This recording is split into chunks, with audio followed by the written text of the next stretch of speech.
All right, let's dive into a problem that I think drives every single reader crazy. How do you stop all that amazing knowledge from just slipping away? We're going to talk about how to turn your reading from something temporary into permanent wisdom, so you can actually remember what matters for life. You totally know this feeling. You finish your book that feels life-changing, you're buzzing with all these new ideas. Then, maybe a week later, someone asks you what it was about, and poof, your mind is a total blank. You can barely remember one key point. It's so frustrating, right?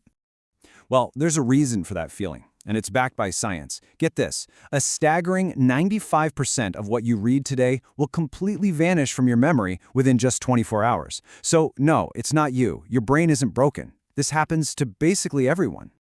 But here's the big misunderstanding. We all blame ourselves. We blame our memory.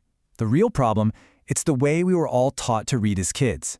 A method that was all about speed and just getting to the end of the chapter, not about actually understanding anything. So that brings us to the very first and maybe most important shift we need to make. We've got to stop reading just to finish the book and start reading to truly understand it. This is the bedrock for building a memory that actually lasts. And here's the core idea you have to grasp. Your brain isn't just a computer passively saving files. It's more like a web, actively building connections between ideas. It couldn't care less how fast your eyes move across the page. It only cares about the meaning it can pull from the words. So when you're just trying to power through a chapter, you're not really reading, you're just scanning. Your brain is recognizing the words, but it's not deeply thinking about what they mean.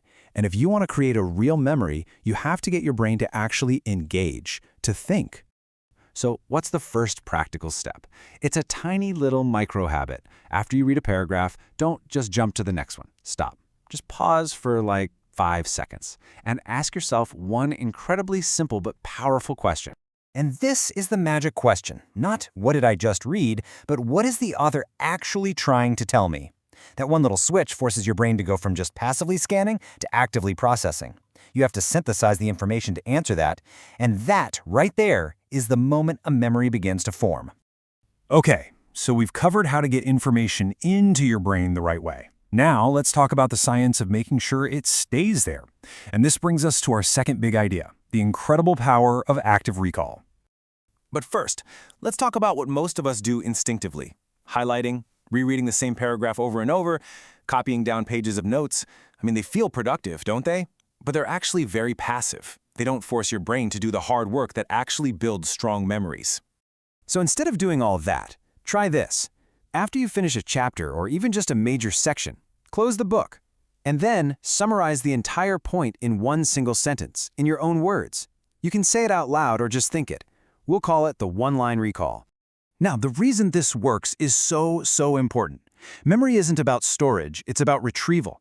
Every single time you pull a piece of information out of your brain, you're strengthening the path to it. It's like telling your brain, hey, this bit matters, save it.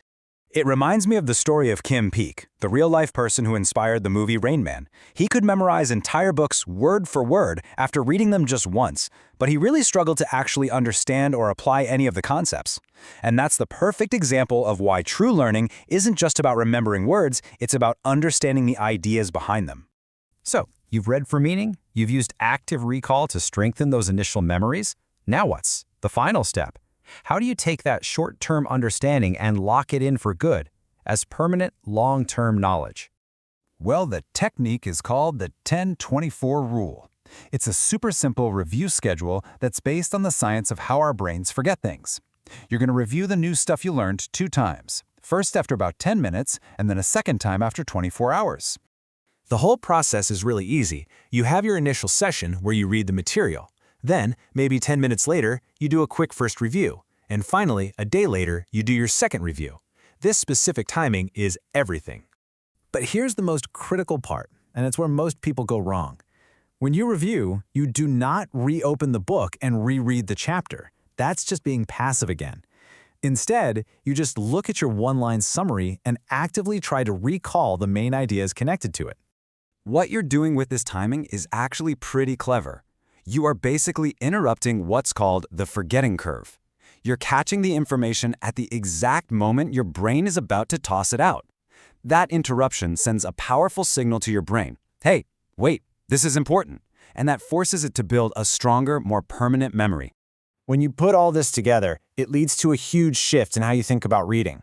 The goal isn't just to rack up a massive book count so you can say you've read a lot. The real, life-changing goal is to deeply absorb and remember the wisdom from the books you choose so you can actually use it. So I'll leave you with this question. Don't just imagine finishing your next book.